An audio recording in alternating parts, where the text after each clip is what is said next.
올려놓은 유튜브 영상에 댓글로 질문을 추가로 한 내용들이 있어서 이 질문에 대한 답변을 먼저 영상으로 만드는 게 좋을 것 같아서 그냥 또 두서없이 이야기를 해보려고 합니다.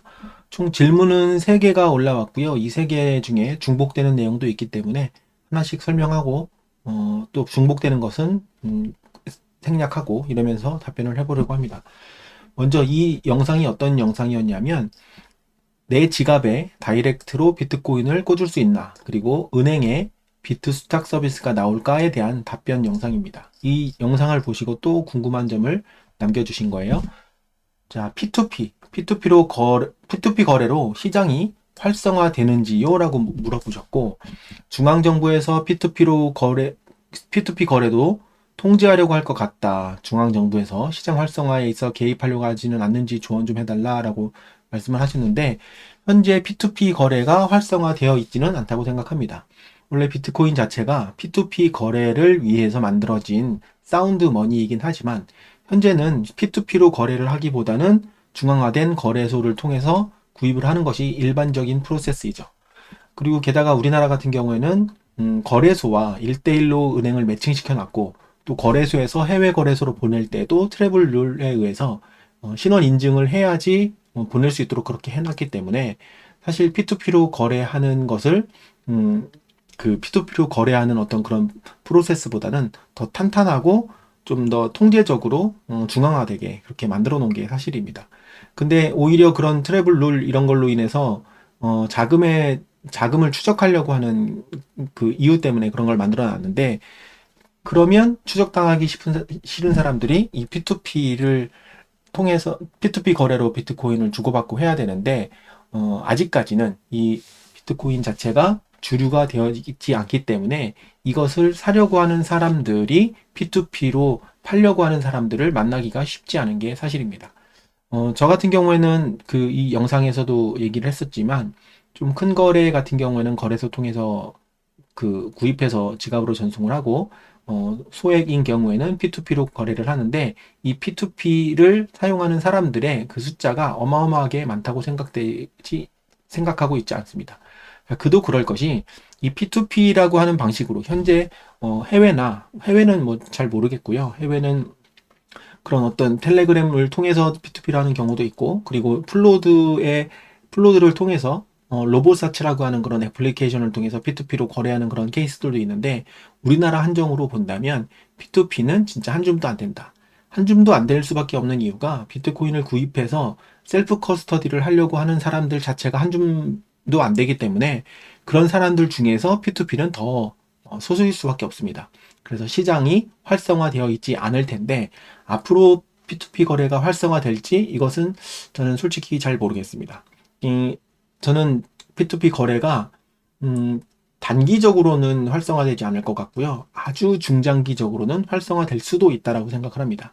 그 이유는 단기적으로는 중앙화된 그 거래를 통해서 하는 것이 훨씬 더 편리하고, 많은 사람들이 그것을 더 익숙하게 생각하기 때문에 비트코인을 사서 거래소에다 그냥 놓고 나 비트코인 샀어, 비트코인에 투자했어 라고 정신승리하는 사람들이 앞으로 당분간에도 훨씬 많을 거기 때문에 여기서 단기라고 하면 뭐 10년 내 뭐 이렇게 될지 정도로 이렇게 보고 있는 거고요. 그래서 아무리 P2P가 활성화된다고 해도 셀프 커스터디라고 하는 복잡한 단계를 거쳐서 금융주권을 만들려고 하는 사람의 비중은 한 줌밖에 안 될 거다. 대부분은 ETF의 형태나 거래소에 보관하고 있다가 일종의 현금화에 대한 그 니즈를 갖고 있는 사람들이 훨씬 많기 때문에 P2P 시장은 활성화되기 어렵다라고 단기적으로는 생각하고 있지만, 이게 한 30년 단위, 50년 단위, 100년 단위로 가면 점차 그 PR 시스템 자체의 문제점이 드러나고 하이퍼 인플레이션으로 국가의 경제들이 폭망하는 상황이 오게 된다면, 점차 시간이 지남에 따라서 비트코인이 사운드 머니로 스탠다드 형태로 자리를 잡을 거라고 저는 생각하고 있는 사람입니다. 그런 시점이 오게 된다면 P2P 거래 자체가 메인이 될 수도 있다고 생각합니다. 왜냐하면 중앙화된 은행이 피한 머니를 찍어낼 수 있다라는 것 때문에 국가 경제가 폭락하고 하이퍼 인플레이션이 발생한다면 그것을 벗어날 수 있는 사운드 머니를 머니로 비트코인을 채택하게 되고, 그렇다면 이 사운드 머니를 다시 한번 중앙화에 넣고 거기서 거래하는 것보다는 라이트닝 네트워크나 아크와 같은 레이어 2에 기반한 그 위에 레이어 3 정도의 그, 그 라이트닝 기반의 법정화폐들이 거래가 주고받고라고 가는 어떤 그런 방식으로 간다면, 결국에는 그거 자체가 P2P이기 때문에, 중장기적으로 30년에서 100년 사이의 시점에서는 저는 P2P로 갈 수밖에 없다라고 생각을 하지만, 그 시점 전에는 당연히 P2P는 한 줌도 안 되는 사람들이, 셀프 커스터디에 관심 있는 사람들이나 하고 있는 매우 희한한 행동이기 때문에 그럴 거라고 저는 예측을 하고 있습니다. 당연히 중앙정부는 P2P 거래가 활성화되면 될수록 통제하려고 하겠죠. 그 이유는 세금을 못 걷기 때문이고, 금융에 대한 그 주도권을 놓치는 순간 정부의 그 힘과 크기는 줄어들 수밖에 없기 때문에 세금이나 통제나 어떤 관리를 위해서 당연히 통제하려고 할 겁니다. 그 통제하려고 하는 수단을 여러 가지로 두겠지만, 제 생각에는 첫 번째 수단은 ETF를 통해서 자금을 묶어버리려고 할 것이고요. 두 번째는 거래소가 아닌 은행이라고 하는 형태에서 비트코인의 라이트닝 거래를 하게 함으로 인해서 추적하게 하려고 할 거라는 그런 생각은 하고 있습니다. 그래서 개입은 반드시 할 거다. 그리고 그 개입하는 방법이 정말 폭력적으로, 예전에 닉슨이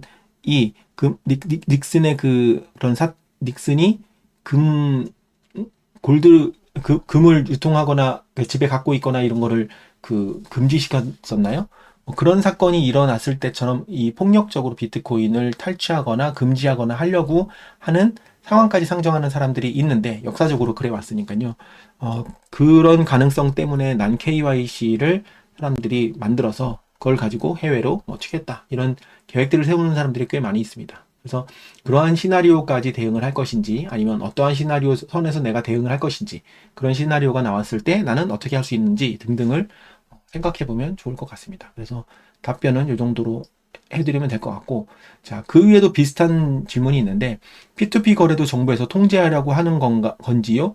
현재는 P2P 거래 자체가 매우 적고 한 줌도 안 되고 눈에 띄지도 않지만, 이게 자금 세탁 방지법이라든가 트래블룰이라든가 이런 기타 등등 그런 가상 자산에 대한 무슨 법률이라든가 이런 걸 보면 통제하려는 어떤 제도적인 기반은 되어 있는 거라고 생각합니다. 그래서 이것을 어떤 기관이 나서서, 우리나라의 현재 기관이나 기업이 나서서 그런 서비스를 한다는 것 자체는 법에 위반되는 소지가 있기 때문에 그냥 한순간에 투자금을 다 날릴 수도 있어서, 제가 볼 때는 시도 못하고 있는 것이고, 지금 P2P 거래에서 제가 사용하고 있는 텔레그램에서 사용하고 있는 것은 그냥 개인, 비트코인을 좋아하는 사람이 개인이 운영하는 거기 때문에 그 정도 규모로는 이걸 들여다보진 않겠죠. 일단 왔다 갔다 하는 돈의 양이 많지 않기 때문에 이러한 부분은 크게 신경은 아직은 안 쓸 건데, 점점 규모가 커지고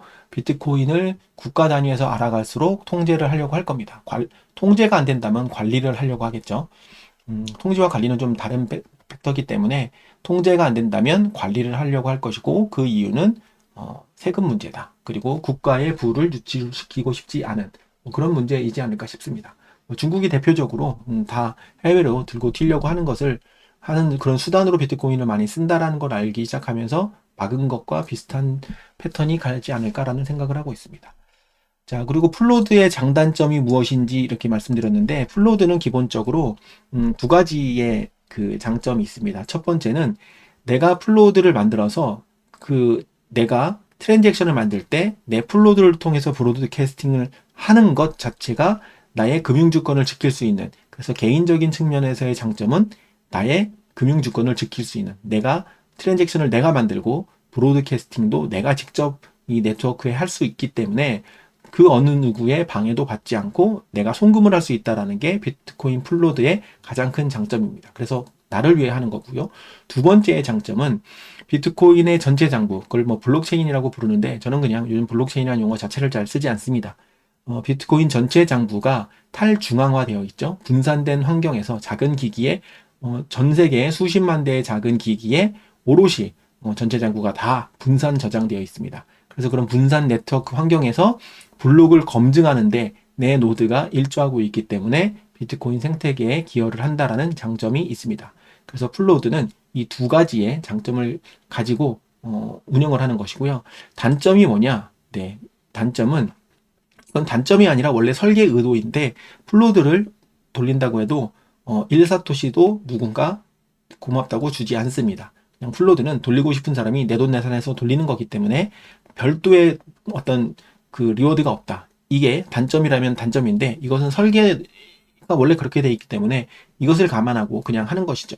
근데 이걸 단점이라고 뭐 볼 수도 있기 때문에 플로드를 돌리지 않는 사람들은 그냥 단점이라고 표현했고, 두 번째는 내돈내산이기 때문에 내가 기계 사서 내 노력으로 내 전기 요금을 내고 플로드를 돌린다. 그래서 지속적으로 돈이 들어간다라는 게 단점이면 단점입니다. 이러한 것들을 감안하고서라도 플로드를 직접 돌려서 내 트랜잭션을 내가 관리할 수 있다라는, 내가 브로드캐스팅 할 수 있다라는 그런 금융 주권을 확보할 것인지, 그리고 전체 장부를 내가 한 벌 생성해서 탈중앙화에 기여를 하고, 그리고 블록을 검증하는 이 프로세스의 의사결정권을 행사한다라는 측면에서 플로드는 돌릴 가치가 있다고 생각해서 저는 두 대를 돌리고 있습니다. 자, 그리고 또 좀 심각한 주제인데 CBDC가 나올 수 있는지요? 라고 생각했는데 우리나라는 현재 CBDC를 발행할 수 있는 법적 근거가 마련되어진 걸로 제가 알고 있습니다. 미국은 주마다 반대하는 경우도 있고 중앙정부가 CBDC를 하지 말라라고 이제 성명을 내거나 의원들이 반대를 하거나 이런 움직임이 있는데 우리나라는 정치인들이 아무런 생각이 없습니다. 오히려 CBDC를 하고 싶어 할 겁니다. 그 이유는 자금을 투명하게 체크해서 세금을 꼼꼼하게 거둘 수 있고 돈을 자유롭게 통제할 수 있기 때문에 그렇습니다. 지금 돈은 디지털 방식으로 관리를 하고 있는 것이지 디지털 돈은 아니에요.